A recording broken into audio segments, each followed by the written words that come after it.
അതെ, നമ്മുടെ നാട്ടിൽ നിന്ന് കൊണ്ടുവരുന്ന 30 കിലോന്റെ ലഗേജ് ഉണ്ടല്ലോ, അത് നമുക്ക് കുറെ ലാഭിക്കാട്ടാ. എങ്ങനെയാന്നല്ലേ ചേച്ചി പറഞ്ഞുതരും. നമ്മുടെ ഇവിടെ നാട്ടിൽ കിട്ടുന്ന അതേ ടേസ്റ്റിൽ നമ്മുടെ കുറെ വെറൈറ്റി ഐറ്റംസ് ഉണ്ട്.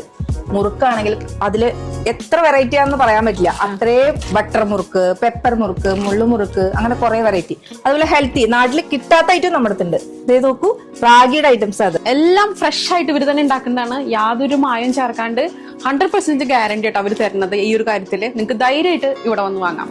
ഇനിയിപ്പം പച്ചക്കറി കഴിക്കാത്ത നമ്മുടെ മക്കൾക്ക് പാവയ്ക്ക, കോവയ്ക്ക, വെണ്ടയ്ക്ക അങ്ങനെ വെച്ചിട്ട് സകലമാനം പച്ചക്കറികളുടെ ചിപ്സ് ഇവിടെ ഉണ്ട്. ധൈര്യമായിട്ട് പോകുന്നു. ഇനിയിപ്പോ കേക്ക് വേണ, വാലന്റൈൻസ് ഡേ ഒക്കെ അല്ലേ വരുന്നത്, നിങ്ങളുടെ ഇഷ്ടമുള്ള ഫ്ലേവറിൽ ഇഷ്ടമുള്ള രീതിയിൽ ഇവരുണ്ടാക്കി തരും. ഇനിയിപ്പോഴേ ഡയറ്റ് ചെയ്യണവർക്കും ഷുഗർ പേഷ്യൻസ് ഒക്കെ അടിപൊളി ലഡു കഴിക്കാട്ടാ. സംഭവം നട്ട്സ് വെച്ചിട്ട് ഗ്ലൂക്കോസ് പൊടിയൊക്കെ ചേർത്തിട്ടുള്ള ഒരു കിണ്ണം കാച്ചി ഹെൽത്തി ആയിട്ടുള്ള ലഡു ആണ് ഇത്. വേറെ എവിടെയും കിട്ടുന്നത് എനിക്ക് തോന്നുന്നില്ല. എന്റെ നൊസ്റ്റാൾജി ഫുള്ള് മുങ്ങിയെടുക്കുന്നത് ഈ ഫുഡിലാണ്. അതിലെ ഏറ്റവും മെയിൻ ആയിട്ടാണ് ഈ പപ്സ്.